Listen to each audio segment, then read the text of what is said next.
Hey guys, well, welcome to Breakfree Millions, and today is a very special guest that we have on our show. And today we have Shashank Murali.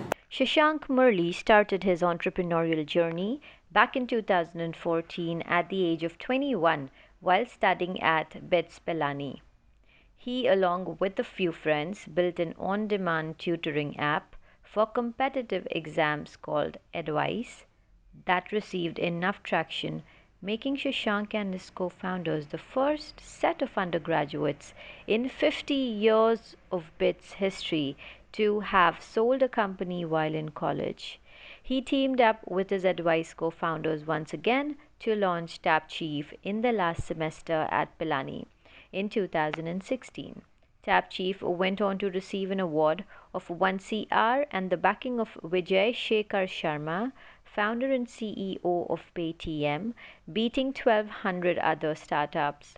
Tapchief today empowers 100,000 plus professionals to showcase their expertise and have driven over $1 million of meaningful incomes to professionals thus far. Starting from a hostel room. Today, Shashank and his team of 50 have the backing of 50 plus investors, which includes Paytm, AngelList, Stanford, Angels, 500 startups, and prominent entrepreneurs like Aprameya Radhakrishna of Taxi for Sure, Kunal Shah of Freecharge, Mekin Maheshwari of Flipkart, amongst others. They have been featured on Economic Times, INC 42, Entrepreneur, Business World, ET Tech Now, Your Story, and many more. Tapchief has been listed as one of the top 3 startups list by LinkedIn. Hello Shashank, welcome to our show, Breakfree Millions. Thank you so much, Iffat. Thank you for having me over. Yeah. So we are going to, there's so much I want to really talk to you about. The best part is, guys, no, you can expect anything, because we are on a mission to break free 1 million people and help them into businesses and help them with any questions that they have with their business or their life. Okay. And through this channel, through this show, we are on a vision and a mission to reach out to as many people as we can. That sounds brilliant. So, I think can't wait to kick off. Amazing. All right, let's get this rolling. So first of all, guys, why I'm so excited is because the thing which is still stuck is that this guy you see here, he's just about 26 years old. And yeah, he's 26 years old and he is the founder of Tapchief, right? Tapchief? Co-founder. Oh, co-founder. Okay. So he's just being humble and nice. So he's a co-founder of Tapchief, and his company has been able to get funding from over 50 investors, if I'm not wrong. Yeah. 50 investors, and he started when he was 21 years old. So I can't wait to hear more of this from you. So tell me, Shashank, how was your journey like? You finished. You are from IIT. No, I went to a college called BITS Pilani. BITS Pilani, yeah.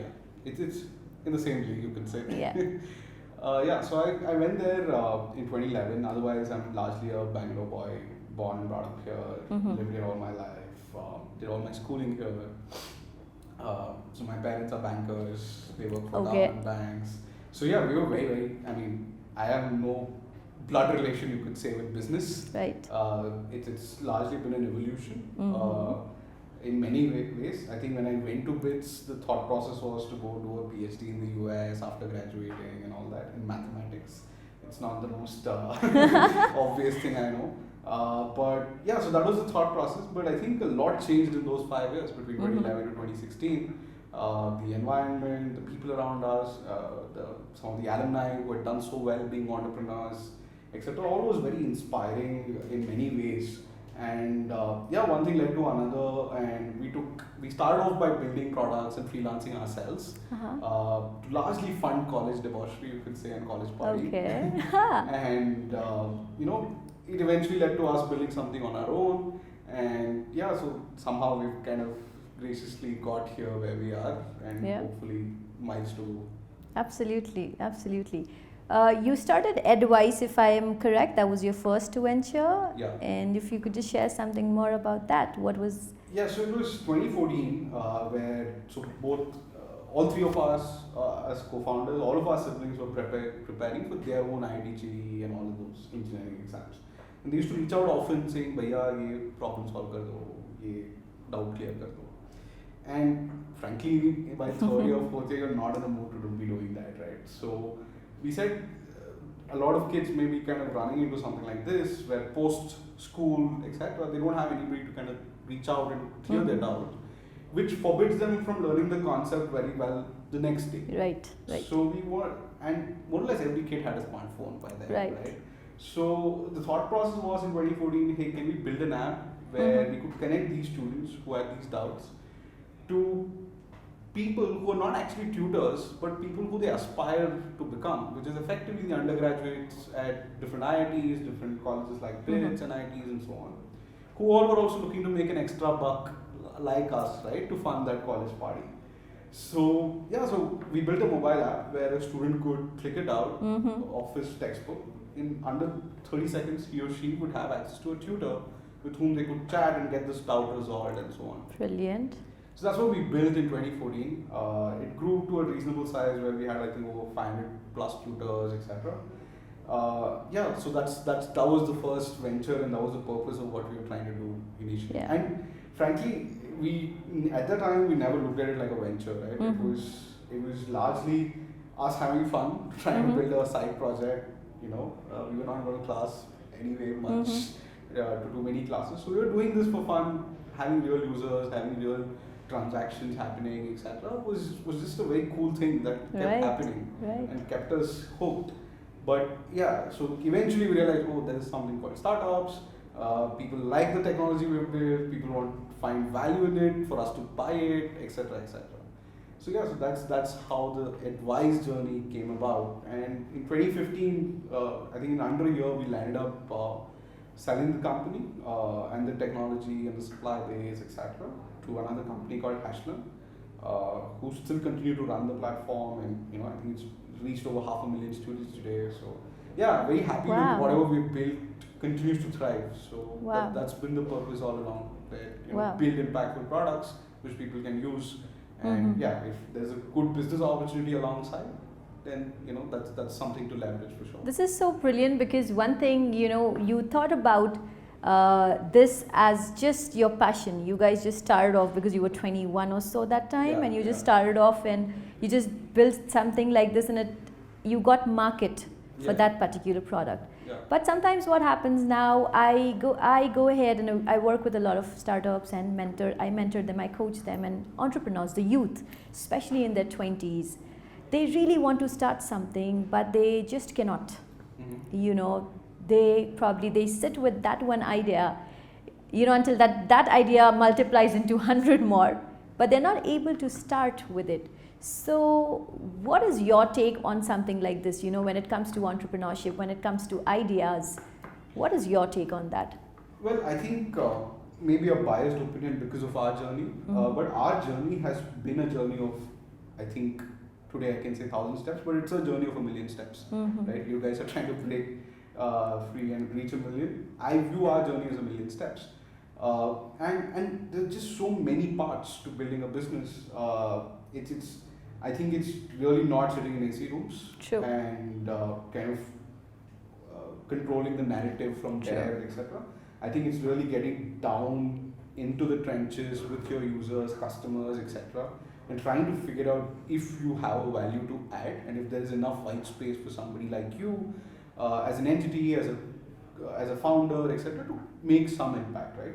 So I think with what I have seen, rather than I think giving out gyan about what people should do, I'll tell you what do I think if we had not done, we wouldn't be absolutely here, right? That's what I am looking at. I would want your story, because that is what people would want to hear, right? Because how your journey has been. Absolutely. So I think, see, for instance, when we first started Advice, obviously we didn't have money, we were college students, right? Now, but yet there were expenses. There were expenses on servers, there were expenses on a bunch of areas. Now, how did we get that money? We got that money largely from our freelancing gigs, from our internships, from all of these things. Whatever we had accumulated over a period of time, across all three founders, we pushed that and used that money, right? We never took money from home. I think one key aspect I've seen a lot of young founders tend to do is the easiest thing: go ask your dad, right, or your mom. And I think that puts you under a severe slippery slope, because I think it's been 5 years since we've doing some kind of venture or building some kind of product. We've never taken money from home, and we always use that as last resort. Where absolutely nothing, I can't do anything within my reach now. That's when I call my parents. Right. So when you have, not because our parents are not supportive or anything, right? Absolutely. But I think it's just a principle we have upheld, because that ensures that you do something or the other to not go make that call to your dad, because frankly, at least we view it as an embarrassing call. Right. So I think especially entrepreneurs in college, in their 20s, etc., it's just literally about getting it out there. Launch it as fast as possible. I think I would say we have relaunched Tapchief at least 3 times, if not more. And I'm sure there would be more to come, where each time, I think there's a very famous, and that I think the power of compounding, which comes from doing this day in, day out with all of your team members, founders, other team members, etc., I think can be a very, very interesting phenomenon, which, a lot of us love the concept of overnight successes because of the mainstream media, right? But I don't think that's true. I think you go ask any successful person. Absolutely. It's largely with that. Absolutely. There cannot be an overnight success, and nobody can be an overnight success unless you win a lottery. Yeah.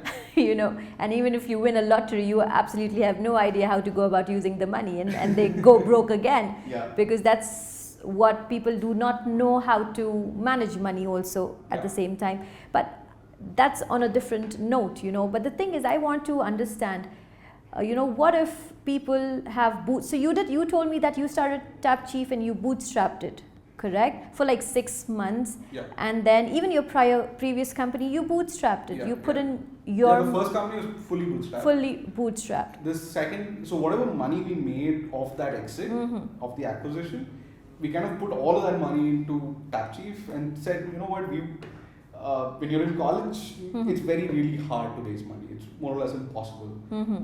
So we said, what, cool, we have 5 months to go of college. For these 6 months or 9 months or whatever, we will be our own seed investors. Right. And we put in that money, which is a very stupid financial move. If most people would disagree, most financial advisors would disagree. But I don't think we had another resort.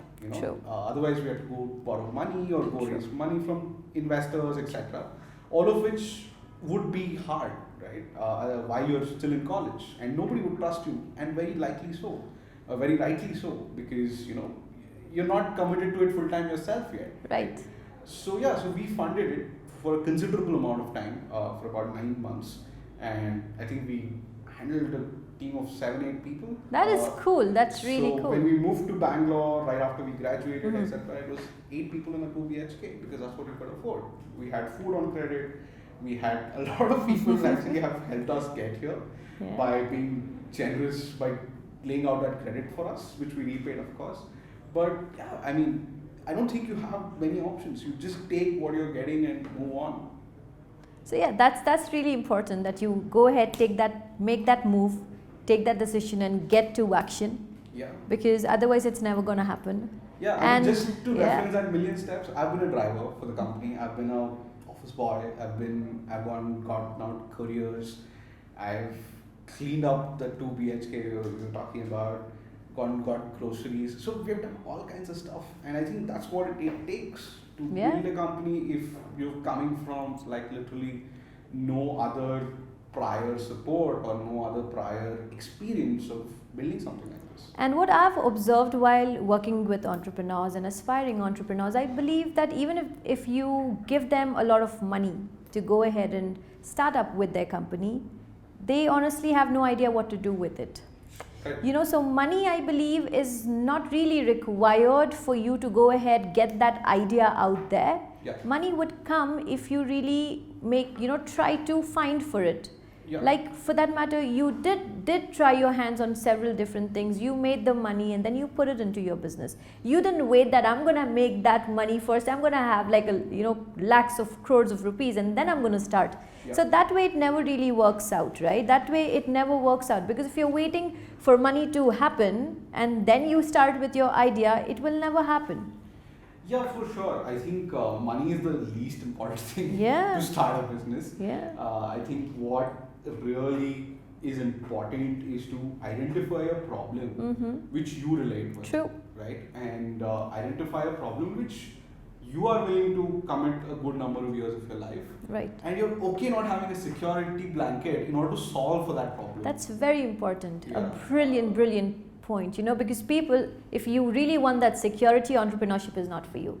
And I'll be very blunt with that, because entrepreneurship is kind of a roller coaster, right? Absolutely. And since I started out with my company, so I was working with corporate like 9.5 years, and then all of a sudden I just wanted to follow my passion, my dreams. I wanted to start up something. I started 4 companies simultaneously. We were like 4 partners. And I worked with, we provided consulting, startup services, something similar to what Tapchief is doing now. And then all the 3 partners, they decide to move. And then, I'm left there all alone to do my thing. So I have been through that, and I understand, money probably was not necessary, but we found that and we put in. So people come up to me and they ask me, Iffat, I don't have the money. I just cannot start a business. This is just out of my reach. But what I have seen, now that we've got all of you here sharing your story, and I get to talk and interact with so many entrepreneurs, the core thing is that you got to have that drive, you got to have that passion. What is that problem that you're actually willing to solve? Yeah. So in fact, I kind of filled in the blank for me. My point number 2 was going to be you got to have people you can kind of trust your life with around. Perfect. You, right? So what I mean, a lot of people ask me who's the best co-founder, right? How do I choose a co-founder? And my favorite answer is that, I call it the beer test, right? So basically, and it's very, very plausible and will happen more often than you kind of think it would, that you're going to have ugly arguments and fights with your co-founders, right? Now, my co-founder beer test is simple. At the end of the argument, will the 2 of you be willing to go have a glass of beer together? Right? If you're able to do that, or rather, if you're not able to do that, then you cannot be co-founders with that person, right? It's plain and simple in my head. Yeah. So I think, and every business, is thriving at some point, is going through a downturn at some point, right? You take whichever sector, all kinds of so-called like ultra successful companies, we all look up to today, right? They've all gone through that phase. But I think one piece which kind of keeps them on binding, or rather 2 pieces I would say, is one is that, the problem that they're solving, they continue to be passionate about it, they continue to want to build that perfect solution. And 2 is the people that they work whom with. they're building it, right? As long as I get to be building it with these people, if it's a 2 BHK or if it's a fancy, top floor office, either is okay. Yeah, very true. Yeah. People really, really important, because I've gone through that and I understand the value of having the right kind of people. And today I have the best and the best of the people that I work with, and I know how smooth it has become. Yeah.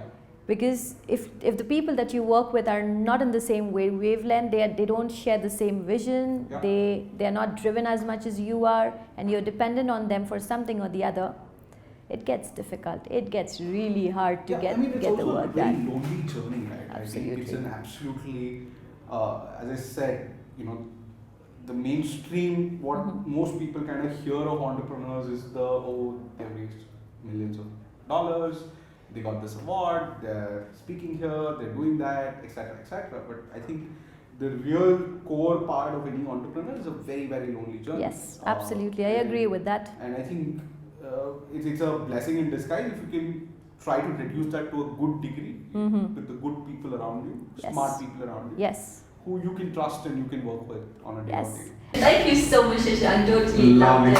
Thank you so much. Loved it. Thank you. Alright guys, well, this was such an amazing conversation which we just had with Shashank, and I totally loved it. I'm quite sure you guys are going to love it, and if you do, please comment whatever questions you have, and we will be more than happy to answer that. Do like and subscribe to our channel and share this to as many as you can.